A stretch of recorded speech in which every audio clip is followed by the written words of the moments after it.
l'explosion de l'IA, la montée en puissance du contenu vidéo, les enjeux d'éthique, la maîtrise de la data. Alors, dans ce contexte, comment les écoles forment et préparent les futurs expertes capables de relever ces défis et d'accompagner cette mutation profonde du secteur? Pour le savoir, on va recevoir justement ces écoles sur cette séquence communication et digitale. Première école à nous rejoindre sur ce plateau, sur ce e-salon de l'orientation, c'est l'école Hexagone, école supérieure d'informatique. Bonjour Nicolas Malbec, vous êtes directeur du cursus cyberdéfense. Oui, bonjour, donc je suis Nicolas Malbec et merci beaucoup pour votre invitation. Merci à vous, pardonnez-moi d'avoir écorché votre nom de famille. Quentin Petit, c'est bon ça? C'est ça. Bon, super. Quentin Petit, vous êtes étudiant en cursus défense Bac+5. C'est ça, et en 5e année, justement. En 5e année. Alors, on va faire connaissance, vous allez nous raconter votre parcours et évidemment, on attend de vous un retour d'expérience sur vos études au sein d'Hexagone, l'école supérieure d'informatique.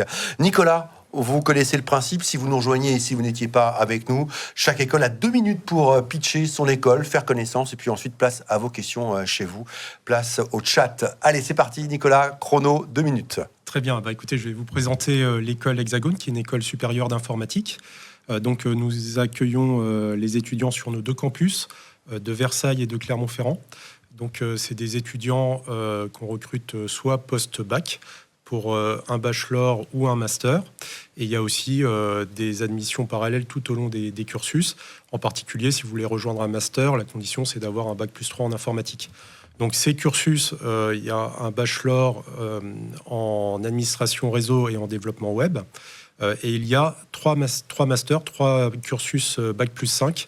Donc un qui spécialise nos étudiants en architecture des systèmes d'information, un autre qui les spécialise en intelligence artificielle, et enfin un dernier qui les spécialise en cyberdéfense. Donc ce master que je maîtrise particulièrement bien puisque c'est moi qui l'ai créé, donc je pourrais vous en parler. Donc c'est un master qui s'appuie sur mon expérience militaire au sein du commandement de la cyberdéfense de l'Agence nationale de sécurité des systèmes d'information, et qui a été reconnu par l'ANSSI, l'Agence nationale de sécurité des systèmes d'information, et qui délivre donc un titre RNCP associé à un label SecNumEdu délivré par l'ANSSI. Juste une petite précision, c'est qu'à partir de la 3e année, nos cursus sont en alternance. C'est une alternance 2 semaines en 3e année, et puis en master, c'est 1 semaine, 3 semaines. C'est-à-dire 1 semaine sur le campus pour les cours et 3 semaines en entreprise. Merci Nicolas, merci pour cette présentation. N'hésitez pas chez vous évidemment à poser vos questions à Nicolas sur l'école Hexagone. Quentin, parlez-nous un peu de votre parcours et puis faites-nous un retour d'expérience sur ce que vous vivez aujourd'hui à l'école Hexagone. D'accord, donc pour mon parcours, ça a été assez standard. Donc j'ai fait un bac S à l'époque, ensuite une licence en informatique et donc les 2 premières années en mathématiques également. Et donc j'ai atterri il y a un petit peu plus d'1 an, pour la rentrée de septembre 2024, à l'école Hexagone, donc pour le master cyberdéfense. Je suis donc en alternance depuis ce moment dans la même entreprise. Les cours se passent très bien. Voilà, on a toujours de bons intervenants qui sont là, donc tout se passe bien. Qu'est-ce qui vous a attiré dans ce domaine de la cyberdéfense ? Ce qui m'a attiré dans la cyberdéfense, c'est le côté où, donc toute mon enfance, j'ai vu l'évolution un petit peu de l'informatique moderne, et j'ai surtout vu qu'on protégeait pas grand-chose. C'est-à-dire qu'on avait tendance à toujours mettre les mêmes mots de passe, à toujours utiliser notre identité en ligne, et c'était pas toujours la bonne chose à faire. Je me rends compte après coup. Voilà. Est-ce que l'école permet de se constituer un véritable premier réseau professionnel ? Oui. Ne serait-ce que déjà parmi notre promotion et en plus parmi les intervenants qui viennent. D'accord. Comme je le citais précédemment, on a beaucoup de monde qui vient, et donc on a par exemple des gens de l'ANSSI, on a des gens qui viennent de l'armée ou d'autres entreprises, et ça fait déjà un premier début de réseau. L'ANSSI, c'est ? Donc c'est l'Agence nationale de sécurité des systèmes d'information.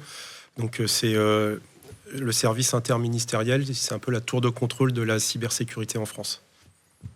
Alors ce matin, on parlait beaucoup de vie associative, de vie étudiante.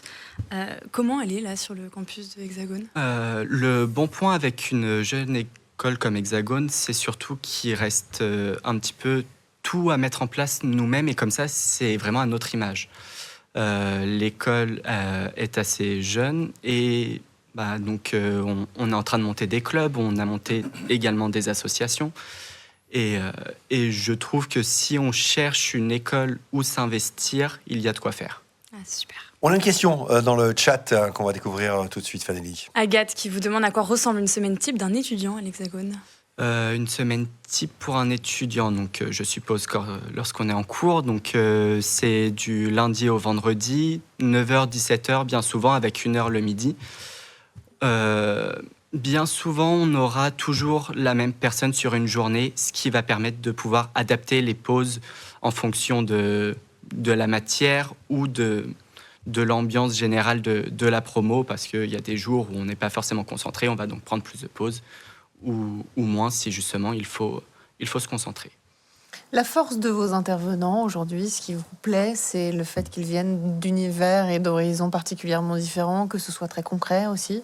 Que ce soit très concret, oui, et ils nous parlent souvent de leur expérience passée, et c'est rarement des personnes qui ont vécu peu de choses. Souvent, ils ont beaucoup de choses à nous raconter, et leurs expériences professionnelles sont très enrichissantes lorsqu'ils nous les expliquent.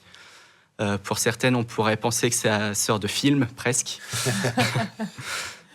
mais voilà, donc c'est ce côté-là et le côté également où on va pouvoir apprendre aussi bien le côté pratique que le côté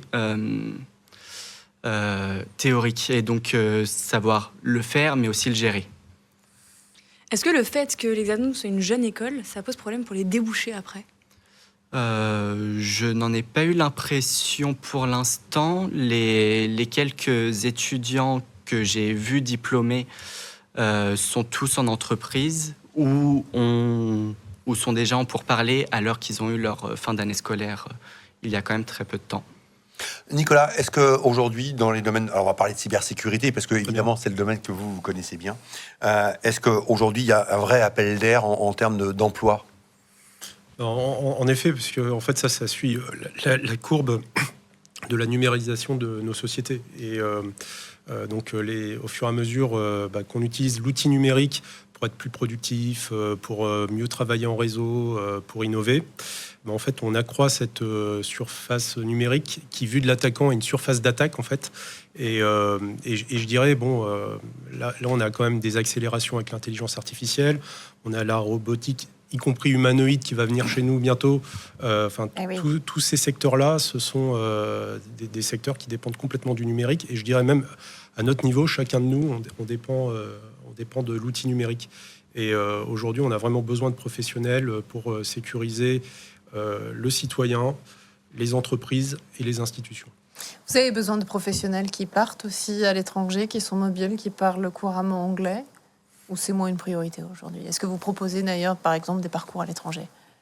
Alors aujourd'hui, l'apprentissage de l'anglais est vraiment nécessaire. Ouais. Dans certains métiers de la cybersécurité, avoir aussi des langues plus exotiques, ça peut être intéressant si on a envie de travailler dans les domaines du renseignement, dans les domaines de l'analyse, de la recherche de risques, etc. Alors un parcours à l'étranger peut être un plus. Aujourd'hui, on a quand même mis le paquet sur la formation en alternance, qui est très intéressante parce qu'il y a l'aspect en école, mais il y a aussi cet aspect très pratique auprès des entreprises. Et c'est pas forcément compatible avec une expérience à l'étranger, en fait, en même temps. Donc elle doit se faire soit avant, soit après dans le cursus, mais pas pendant les 2 ans de master, en fait. Merci à tous les deux, en tout cas, de nous avoir présenté Hexagone, l'école supérieure d'informatique. Merci d'être venus sur ce e-salon de l'orientation.